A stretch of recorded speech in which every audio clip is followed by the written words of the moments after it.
Hai guys, kembali lagi bareng gua di Baraya Anime. Di video ini gua mau bawain alur cerita anime Shironeko Project, di mana anime ini memiliki latar di dua kerajaan yang berbeda, yaitu kerajaan putih yang melayang di langit tinggi dan kerajaan hitam yang terletak di daratan. Kehidupan di kedua wilayah tersebut sangat bertentangan. Orang-orang yang tinggal di bagian atas dilindungi oleh cahaya, sedangkan yang tinggal di bagian bawah cukup kesulitan untuk bertahan hidup. Mereka tinggal bersama dengan monster kegelapan yang selalu siap untuk menyerang, sehingga tak jarang ada yang iri dengan orang-orang yang tinggal di atas langit. Sedangkan penduduk kerajaan di langit menganggap wilayah kegelapan sebagai ancaman, karena Raja Kegelapan selalu memulai perang dan menyerang kerajaan putih. Semuanya berawal ketika suatu desa diserang monster kegelapan. Seorang remaja laki-laki mencoba melindungi anak-anak yang tinggal di desa tersebut. Namun usahanya menjadi sia-sia karena anak tersebut mengorbankan diri sebagai umpan. Sedangkan semua penduduk desa meninggal karena tidak mampu untuk menahan serangan monster. Akibatnya dia menjadi satu-satunya orang yang selamat dalam kejadian tersebut. Ketika hujan sedang turun, pemuda itu menggali lubang yang cukup dalam. Kemudian seorang pendekar datang menghampirinya, lalu menanyakan apa yang sedang dia lakukan. Dalam keadaan yang mengkhawatirkan, dia menjawab sedang menggali lubang untuk penduduk desa yang telah dibunuh oleh monster. Pendekar itu pun menyuruhnya berhenti menggali dan memberinya makan supaya dia tidak sakit. Pendekar yang menemui pemuda itu bernama Skir. Saat dia menanyakan nama pemuda tersebut, pemuda itu tidak menjawabnya. Alasannya karena selama ini semua orang memanggil pemuda itu sesuka hatinya, atau bisa dibilang dia tidak memiliki nama. Karena pemuda itu menggali terus-menerus, Skir memberikan pedang kepadanya supaya berhenti menggali lubang. Mereka kemudian bertarung dalam sebuah duel pedang. Setelah melihat potensi dan mendengarkan impiannya yang besar, dia pun mewariskan pedang dan menyuruhnya pergi ke ibu kota dengan mengatakan bahwa dirinya adalah Pangeran Kegelapan, sang penerus Raja Kegelapan. Dari sinilah awal mula pemuda tanpa nama tersebut menjadi Pangeran Kegelapan. Sementara itu di kerajaan putih, Ratu Cahaya bernama Iris dan pasukannya bertempur melawan monster kegelapan. Untuk saat ini mereka bisa mengusir segala ancaman. Namun Iris khawatir jika suatu saat kemampuannya tidak lagi cukup untuk melakukannya. Dia bisa merasakan bahwa perwujudan dari Raja Kegelapan semakin meningkat. Di lain tempat, pangeran bertemu dengan seorang pria bernama Falas. Falas menyerang pangeran karena mengira telah mencuri pedang dari Seekers. Namun setelah pangeran memperkenalkan diri, Falas pun bersedia untuk menjadi pelayan setianya. Karena selama ini dia mengemban tugas untuk melayani raja dan penerusnya. Di saat itu Iris menghadapi leluhur cahaya. Lagi-lagi wilayah kerajaan putih kembali diserang oleh kegelapan. Penyerangan kali ini juga agak berbeda dengan sebelumnya. Selain diserang segerombolan monster ganas, di antara mereka juga terdapat monster yang kuat yang memiliki akal. Mereka menyerang dengan teratur sehingga menyebabkan sebagian wilayah kerajaan putih dikuasai oleh musuh. Namun sebelum keadaan semakin memburuk, Iris segera datang ke medan pertempuran. Dengan meminjam kekuatan dari leluhur cahaya, dia bertarung mengeluarkan seluruh kemampuannya. Tapi serangan biasa saja ternyata belum cukup untuk mengalahkan monster tersebut. Pada akhirnya monster itu mundur karena tidak menemukan lawan yang sepadan. Sedangkan komandan kesatria kerajaan berhadapan dengan pasukan kegelapan yang anggotanya terdiri dari manusia. Pada awalnya mereka menyatakan untuk menyerah, tapi tiba-tiba saja berubah menjadi monster. Dalam keadaan tersebut, hal yang bisa dilakukan oleh Iris hanyalah memberi bantuan, terutama kepada orang yang masih bertahan hidup. Sedangkan di Istana Kegelapan, seseorang beranggapan bahwa penyerangan itu tidak berguna karena hanya pasukannya saja yang dikorbankan. Kemudian setelah raja datang, orang itu pun dibinasakan. Meskipun tak berwujud, tapi sepertinya Raja Kegelapan tak ingin ada orang yang menentang perintahnya. Semua orang harus mematuhinya hingga seluruh dunia diselimuti kegelapan. Setelah Falas menemui Raja Kegelapan, pangeran meminta Falas mengajarkannya berpedang. Pangeran mengatakan bahwa dirinya tidak akan bisa menjadi raja jika tidak mampu mengalahkannya. Pada saat itu Valas tidak mematuhi permintaan tersebut karena menurutnya banyak belajar sangat diperlukan untuk memerintah kerajaan. Daripada berlatih untuk bertarung, dia lebih memilih untuk memberinya pengetahuan dasar menjadi seorang raja. Selain itu, bukan hanya pangeran saja yang mengincar posisi sebagai raja, ada banyak di antara kesatria yang akan menjadi penerus raja. Maka dari itu, dia harus lebih serius, tidak hanya kuat dalam bertarung, tapi juga memiliki martabat dan pengetahuan yang diperlukan. Kemampuan tempur serta pengetahuan pangeran perlahan mulai meningkat. Ketika seseorang berada dalam bahaya, dia sudah mampu untuk menyelamatkannya. Seorang perempuan bernama Groza menjadi orang asing pertama yang mengakuinya sebagai pangeran. Dia juga terlihat menyukainya sejak pertama kali bertemu. Groza ingin supaya pangeran berkompetisi dengan peserta lain untuk mendapatkan pedang hitam. Semua itu diperlukan supaya pangeran mendapatkan gelar sebagai kesatria kegelapan sejati. Di kastil Kerajaan Putih, Ratu Iris mengingat kembali kejadian penyerangan yang terjadi sebelumnya. Ketika Iris sebelumnya menjadi Ratu Cahaya, kegelapan sudah sering menyerangnya. Namun karena dia selalu memikirkan hal terpenting, maka perlahan pandangannya terhadap dunia mulai berubah, di mana Ratu Cahaya membutuhkan seseorang berjuang bersamanya, meskipun orang itu berasal dari wilayah kegelapan. Untuk mendapatkan pedang hitam, pangeran berkumpul dengan semua kandidat penerus raja. Mereka harus menunjukkan kemampuannya, dimulai dari melawan monster hingga berduel bagi dua peserta yang tersisa. Siapapun yang bertahan, maka dialah yang akan menjadi pemenang dan dinyatakan layak menjadi raja berikutnya. Tak lama kemudian kompetisi pun dimulai. Semua monster berukuran sedang dikeluarkan. Para peserta mulai menyerang monster tersebut. Ketika semuanya menyerang, pangeran malah berdiam di bagian belakang. Pada saat itu dia ingat kembali peristiwa pembantaian di tempat asalnya. Akan tetapi ketika ada monster yang mendekat, dengan mudah dia mengalahkannya. Di antara mereka tidak ada yang kesulitan ketika melancarkan serangan. Namun ada pengguna sihir yang serangannya tidak mempan. Semua orang mengira bahwa dia akan segera mati. Di saat itulah pangeran datang menyelamatkannya. Kemudian ketika peserta lain mempertanyakan perbuatannya, muncullah seekor monster yang jauh lebih kuat. Akibatnya hanya pangeran dan peserta bernama Adele saja yang berhasil bertahan. Sebagai salah satu peserta yang berhasil bertahan, pangeran berhadapan dengan Adele. Pada awalnya kemampuan mereka terlihat seimbang, namun pangeran berhasil menjatuhkan senjata Adele, sehingga sementara waktu dia tidak bisa menyerang. Akan tetapi kesempatan itu tidak berlangsung lama. Adele mengambil kembali senjatanya dengan niatan untuk kembali menyerang. Padahal pangeran bisa saja membunuhnya sehingga langsung menjadi pemenang. Namun pada akhirnya pangeran menjadi penerus raja utama karena dalam kompetisi lawannya sendiri yang mengaku kalah. Setelah menyelesaikan kompetisi tersebut, mereka diberi tugas untuk menyampaikan surat ke Kerajaan Putih, di mana penerus utama dan kedua yang akan memberikannya secara langsung. Dengan menggunakan kapal terbang, pangeran dan rekan-rekannya pergi menuju Kerajaan Putih. Dalam perjalanan, pangeran terlihat pendiam, sehingga Adele mengusulkan agar dia saja yang menggantikannya sebagai utusan. Sedangkan pangeran berpura-pura saja menjadi pengawalnya dengan alasan tidak bisa membiarkannya dalam bahaya. Kemudian setelah sampai, pangeran dan Adele langsung dicurigai oleh kesatria. Meskipun kedatangan mereka sudah diberitahu, tapi awalnya tidak diperbolehkan untuk masuk ke wilayah Kerajaan Putih. Tapi karena Adele berhasil meyakinkan kesatria tersebut, akhirnya pangeran bisa bertemu dengan Ratu Cahaya. Tujuan pertemuan tersebut adalah untuk membentuk aliansi mengalahkan monster berakal. Mengenai hal itu, Ratu meminta waktu untuk memutuskannya karena beranggapan tidak ada jaminan. Setelah aliansi itu dibentuk, mungkin saja Raja Kegelapan akan mengincarnya kembali. Kemudian di malam harinya, Adele mengkoreksi tingkah laku pangeran. Dia mengatakan membersihkan nama pangeran itu cukup melelahkan. Selain itu, dia juga merasa bahwa orang-orang di Kerajaan Putih keras kepala dan menganggap bahwa Ratu Cahaya berniat untuk memanfaatkan perang. Keesokan harinya, mereka kembali berhadapan dengan Ratu. Meskipun pangeran sedang berpura-pura menjadi orang biasa, tapi sebelum membentuk aliansi, Ratu Cahaya menanyakan sesuatu pada pangeran.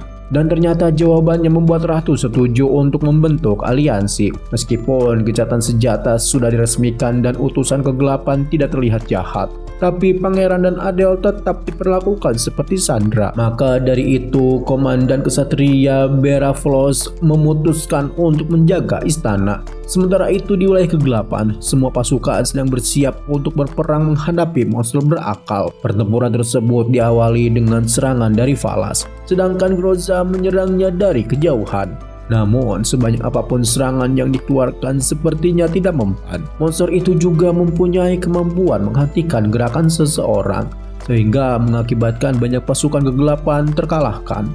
Di saat itulah Ratu Cahaya mulai bertindak. Dia datang untuk menyelesaikan kewajibannya setelah membentuk aliansi. Dengan kekuatan cahaya, maka Raja Kegelapan dapat dengan mudah mengalahkan monster berakal. Tapi pada saat itu dia tidak membunuhnya karena sepertinya memiliki rencana untuk memanfaatkannya di lain waktu. Setelah pertarungan berakhir, Aerys hanya bisa terdiam dan kembali menuju Kerajaan Putih. Sedangkan di Kerajaan Putih, Adele dan Pangeran menemui penyihir istana yang bernama Sima. Tak lama kemudian, Pangeran melihat Aerys yang terbang di atas langit. Pangeran bergegas untuk menemuinya karena Aerys terlihat tidak normal. Meskipun berhasil memenuhi syarat aliansi, tapi sepertinya dia terlalu banyak menggunakan kekuatan, sehingga tidak baik terhadap kondisi fisiknya. Pangeran merasa perhatian dengan kondisi tersebut. Bahkan dia sampai menanyakan tentang keadaan Ratu Cahaya. Sebagai orang yang dianggap tidak penting, hal itu seharusnya bukan urusan dia. Dan pertanyaan itu membuat Kesatria sedikit marah. Tapi bagaimanapun juga, Kesatria berkata bahwa Ratu Cahaya harus segera pulih. Selain itu, karena monster berakal telah dikalahkan, maka pekerjaan Pangeran seharusnya sudah selesai.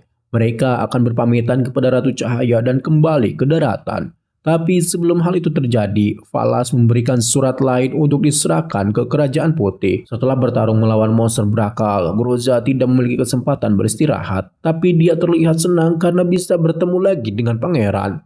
Tak lama kemudian, Groza sampai di wilayah Kerajaan Putih. Saat Pangeran berduaan dengan Ratu Cahaya, dia menyampaikan surat dari Raja Kegelapan. Setelah surat dibuka, ternyata Raja Kegelapan meminta perpanjangan perdamaian sampai kerusakan yang disebabkan monster berakal berhasil diperbaiki. Aerys pun menerima usulan tersebut. Dia meminta kepada bawahannya untuk mempersiapkan surat balasan. Sementara itu, Aerys akan membantu para utusan untuk berkeliling Kerajaan Putih supaya para utusan bisa menikmati hari terakhirnya dengan santai. Jika berkeliling, tampaknya perbedaan di antara dua kerajaan tidak lagi dipermasalahkan. Mereka saling menerima kelebihan dan kekurangannya masing-masing. Mereka bertukar pakaian sebagai simbol persahabatan antara dua kerajaan. Pada saat itu, Aerys sangat senang karena menghabiskan waktu seperti itu jarang sekali terjadi. Berbeda dengan raja sebelumnya yang ingin menguasai dunia, Pangeran bertekad untuk menciptakan perdamaian. Namun perjalanannya tidaklah mudah karena sudah sejak lama peperangan sering terjadi antara kerajaan tersebut. Untuk sementara waktu, semua utusan dan penghuni Istana Putih menghabiskan waktu bersama-sama. Di dalam istana mereka menikmati makan siang, sehingga terlihat perbedaan makanan antara Kerajaan Putih dan Kerajaan Hitam. Penduduk putih lebih menyukai makanan dengan sedikit garam, sedangkan penduduk hitam sebaliknya. Tapi ketika kedua makanan disatukan, ternyata disukai oleh semuanya. Kemudian Komandan Kesatria bilang ada sesuatu yang lebih enak dari makanan tersebut. Sayuran liar yang dipetik oleh Ratu Aerys lebih enak dari makanan lainnya. Pangeran mengingat kembali ketika dirinya memakan sayuran liar. Namun rasanya tidak enak karena sayuran tersebut tidak terkena sinar matahari. Dia bilang sayuran yang ada di wilayah putih pasti lebih enak daripada yang pernah dia makan. Maka dari itu Ratu Aerys pun mengusulkan untuk pergi keluar untuk memetik sayuran liar dan memakannya bersama-sama. Selain menghabiskan waktu di istana, mereka juga pergi keluar untuk memetik sayuran liar. Ratu Cahaya terlihat sangat bersemangat karena mencari sayuran liar merupakan salah satu keahliannya. Dia menjadi pemandu jalan menuju daerah yang ditumbuhi banyak sayuran liar. Sebelum memulai, Adele mengajak mereka untuk berlomba. Dia bilang jika memetik sayuran saja maka tidak menyenangkan. Maka dari itu, Adel mengusulkan membuat kelompok berisikan 2 orang yang berpasangan antara kerajaan.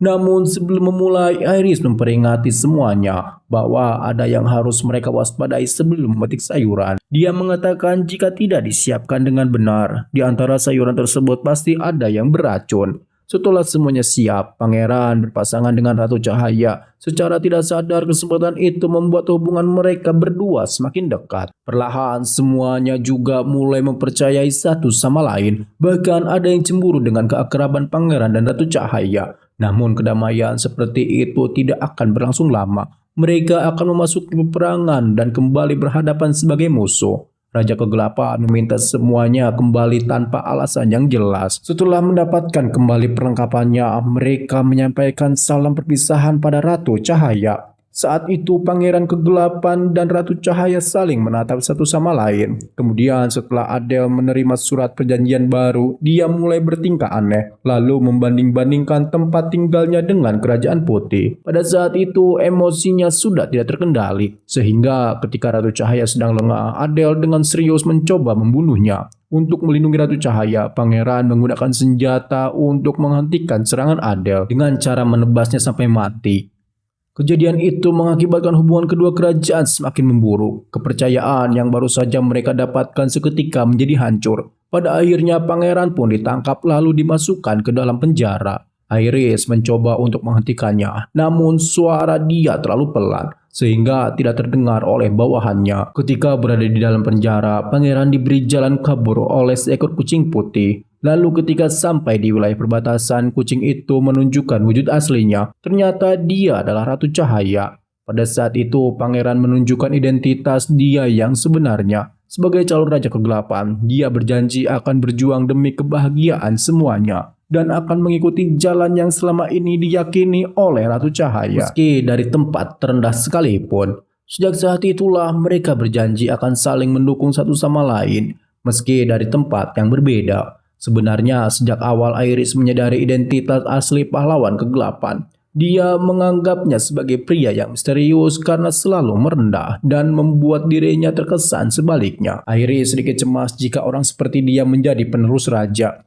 karena takut tidak akan pernah bisa membicarakan hal yang penting bersamanya. Tapi sekarang pandangannya tentang Pangeran Kegelapan telah berubah. Mereka memiliki tujuan yang sama dan telah berjanji untuk mewujudkannya. Namun kegelapan semakin sering menyerang. Penyerangan tersebut terjadi di berbagai wilayah secara serentak. Iris memerintahkan untuk meningkatkan pengawasan di setiap benteng, sedangkan dia sendiri berencana untuk bertarung setelah kegelapan mulai menyerang. Sebagai komandan kesatria, Faiz khawatir dengan kondisi kesehatan Iris. Semakin sering Iris bertarung menggunakan kekuatan, kondisi kesehatannya semakin memburuk. Oleh karena itu, Faiz memutuskan untuk pergi dari wilayah kerajaan demi mencari cara supaya Ratu Cahaya kembali pulih. Jadi dia akan mencari cara supaya Iris bisa pulih dengan cepat dan melimpahkan tugas sebagai pemimpin kesatria kepada penerus utama. Dengan memanfaatkan petunjuk yang ada, dia pergi menuju tempat yang diberkati jiwa murni dari mata pedalaman. Namun jalan yang dia tempuh sangat berbahaya, bahkan sangat sulit untuk bisa disampai ke sana. Sementara itu, Pangeran Kegelapan telah sampai di wilayah daratan, tapi dia dilarang masuk ke dalam istana. Entah itu karena berhubungan dengan Adela atau ada masalah lain. Tapi pangeran tidak terganggu. Dia malah lebih merasa khawatir dengan Ratu Cahaya. Karena dengan pundaknya yang kecil tapi sudah memikul beban yang begitu berat. Dia pun bertekad bahwa suatu saat akan ada di sisinya. Di dalam istana kegelapan, Falas menyiapkan pasukan berskala besar. Sedangkan pangeran dan Groza menerima tugas membasmi monster. Tak lama setelahnya, pasukan kegelapan tiba di Kerajaan Putih. Sehingga semua pasukan pun mulai menyebar. Setiap serangan udara dari kegelapan dapat diatasi oleh penyihir kerajaan, sedangkan kesatria melindungi warga dari serangan darat. Ketika serangan kegelapan akan menjangkau penyihir, Ratu Iris membantu melenyapkannya. Kemudian mereka menciptakan sihir perisai, sehingga untuk sementara waktu dapat melindungi kerajaan dari serangan. Namun karena sihir itu juga, kondisi Iris semakin memburuk, bahkan hingga dia tidak sadarkan diri. Sementara itu, komandan kesatria melanjutkan perjalanannya, meskipun sulit dijangkau. Tapi mereka berhasil sampai ke tempat tujuan. dan menemukan tetesan cahaya dari mata air pedalaman. Pada saat itu, Alantia menyarankan untuk segera mundur karena kekuatan air tersebut terlalu kuat dan tidak ada yang bisa menahannya. Namun, Faiz tetap melangkah maju. Meskipun tubuhnya terluka parah, setelah mendapatkan tetesan cahaya, Faiz memberikan benda itu kepada Iris, sehingga perlahan dia bisa kembali pulih. Perisai yang diciptakan sebelumnya tidak akan bertahan lama, sedangkan pertempuran penentuan sudah semakin dekat. Ketika menjalankan tugas, Pangeran dan Groza sempat terjatuh ke dasar jurang. Di sana mereka berhadapan dengan monster berukuran besar. Serangan sihir yang dikeluarkan oleh Groza sepertinya tidak mempan, sehingga Pangeran menyerangnya langsung dengan menggunakan pedang. Setelah monster berhasil dikalahkan, Groza mengajak Pangeran untuk kembali.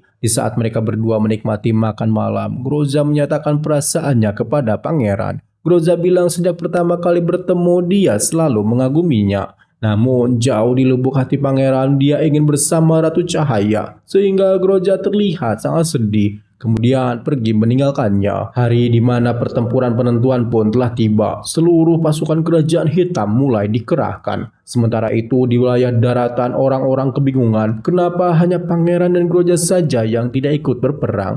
Sebelum pertempuran dimulai, Iris mengingat kembali janjinya dengan Pangeran. Kemudian dia dengan seluruh pasukannya mulai berhadapan dengan pasukan kegelapan. Selain menggunakan kekuatan cahaya untuk bertarung, Iris juga menggunakannya pada seluruh warga di Kerajaan Putih. Ketika perang sedang berlangsung, ternyata tidak hanya pasukan kegelapan saja yang menyerang, tapi Raja Kegelapan juga datang memasuki pertempuran. Akibatnya Iris harus berhadapan langsung melawan Raja Kegelapan, sedangkan sebagian pasukan Kerajaan Putih mengalami kesulitan karena di antara mereka ada yang dirasuki oleh kegelapan. Selain itu, pasukan penyerang juga terus berdatangan. Ketika Iris bertarung melawan Raja Kegelapan, dia mendengar tujuan utama Raja Kegelapan. Sepertinya Raja Hitam berencana untuk terus menjadi raja dan menentang siklus pergantian. Namun tentu saja Iris tidak akan membiarkan hal itu terjadi. Sebagai sesama pemimpin kesatria, Falas dan Faiz berhadapan dalam pertarungan 1 lawan 1.